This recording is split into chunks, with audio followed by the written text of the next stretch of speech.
Tadi aku lihat ada salah satu food vlogger yang habis review mie aminya Nikita Mirzani. Dan aku lihat komen-komennya tuh ada katanya salah satu, mungkin banyak ya, nggak salah satu, banyak netizen yang membanding-bandingkan mie ami ini dengan gacoan. Aku nggak tahu, katanya sih tempatnya bersebelahan atau nggak jauh. Terus orang-orang tuh pada komen gini, daripada makan yaminnya dia, mending gacoan gitu. Apaan yamin harganya 50.000 gitu kan, mahal banget. Nah, jadi menurut aku ini nyambung dengan yang huru-hara nih kalian yang pada bilang ini overprice, ini kemahalan jualnya, ini mahal banget gitu. Sebenarnya mahal atau murah itu kembali lagi sama isi dompet orang gitu kan. Bisa jadi gitu ya, menurut orang nih untuk kalangan menengah ke atas, mie ami itu ya menurut mereka harga yamin 50.000 ya standar gitu. Tapi untuk menengah ke bawah mereka akan membanding-bandingkan, daripada gue makan mie ami mending gue makan gacoan gitu kan. Nah sebenarnya ini tuh nyambung dengan yang kalian selalu ribut-ributkan nih, overprice. Sebenarnya nggak skincare aja, makanan juga ada kok yang overprice gitu. Tapi menurut aku bukan overprice, tapi lebih ke target market lu mau kemana, mau menengah ke bawah atau menengah ke atas. Kalau gacoan udah jelas menengah ke bawah ya. Kalau mie ami mungkin menengah ke atas. Untuk orang menengah ke bawah dengan harga yamin 50.000 itu menurut mereka gila mahal banget. Yamin di tempat aku pun ya, yamin ada yamin langganan aku itu isinya udah ada ceker, bakso, babat, udah komplit sama pangsit. Itu cuman 30.000-an. Itu udah komplit loh, isinya udah semua ada. Mungkin di mie ami harganya 50.000 cuman yamin doang atau gimana, aku nggak tahu karena aku belum pernah coba.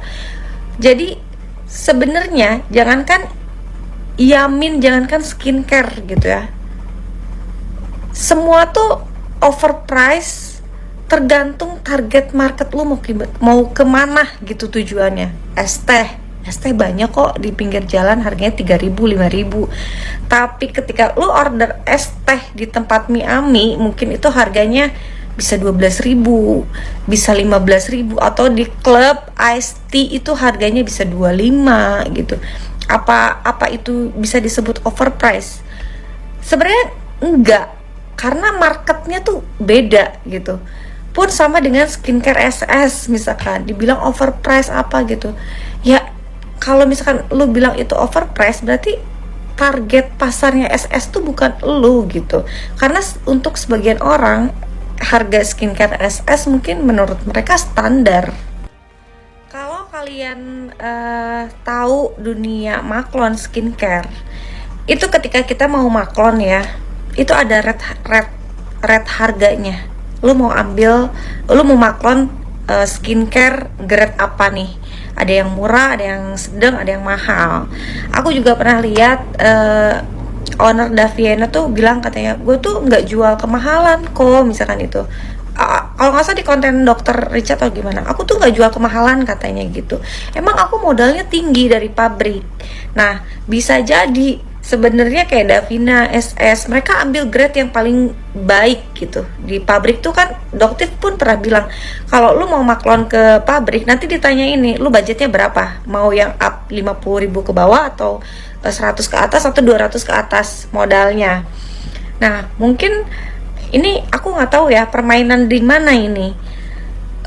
Mungkin bisa jadi SS sama Daviena itu pesen ke pabriknya si ibu ini tuh grade yang terbaik, yang harganya tuh yang premiumnya lah, yang modalnya tuh biasanya sih di atas 100 sampai 200 ribuan. Ada lebih juga ya, tergantung sih gitu. Untuk jualnya berapa ya terserah SS lah, terserah Daviena lah, mereka mau jual berapa.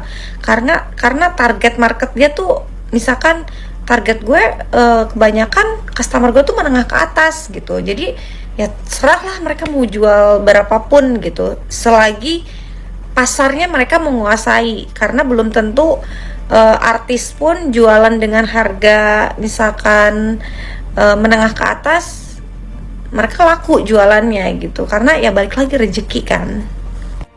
Ada lagi contoh, aku juga ada usaha bisnis kuliner. Aku bukan maklon, aku franchise ayam chicken. Karena target market aku tuh menengah ke bawah, chicken yang aku jual di tempat sebelahan dengan playground aku itu harganya di 8.000. 8.000 tuh sayap. Kalian bisa makan nasi sama sayap tuh cuman 12 ribuan ya, karena target aku menengah ke bawah. Tapi di KFC sayap itu harganya mungkin bisa di 20.000 lebih sama nasi. Nah, apa aku harus menjelek-jelekan KFC gitu dengan bilang KFC itu overpriced gitu, mahal banget dia jual sayap, di gue cuma 8 ribuan, sama lo sayap ayam chicken. Kan nggak gitu etika bisnis. Biarin pada akhirnya nih ya, bisnis itu tergantung sama customer. Makanya dibilang pembeli adalah raja, karena bisnis kita tanpa customer, tanpa pembeli ya nothing gitu, gak ada apa-apanya. Makanya dibilang kayak pembeli adalah raja gitu, karena dalam bisnis itu ada etika.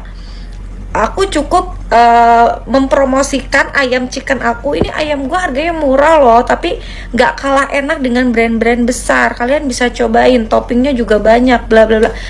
Menurut aku kayaknya lebih beretika gitu bisnis kayak gitu, daripada aku harus membanding-bandingkan ayam aku dengan KFC terus gitu. Bilang udah misalkan aku selalu ngomong ke customer, udah jangan beli KFC, KFC mahal, mending ayam aku aja harganya murah 8 ribuan sama ayamnya gitu kan, crunchy enak. Daripada kayak gitu kan customer juga kadang ilfeel ngeliatnya, ini lo apaan sih bisnis kayak gini banget, nggak punya etika gitu.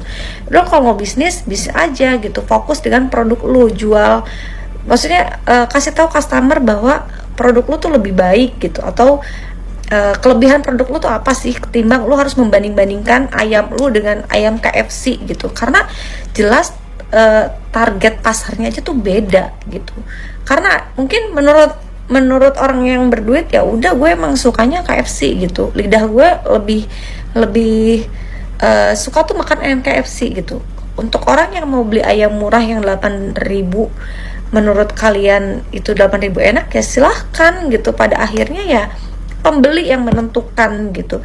Ketika kita terus-terusan ngejatuhin bisnis orang pun, pada akhirnya gitu kan masih ada aja kok yang beli gitu. Ya udah, berarti mereka cocok gitu. Kalau makanan mungkin kuncinya di lidah ya, rasa, tes orang pun kadang beda-beda. Aku sukanya makanannya tuh yang cenderung masakannya agak ada manisnya. Mungkin sebagian orang sukanya dia lebih ke asin gitu.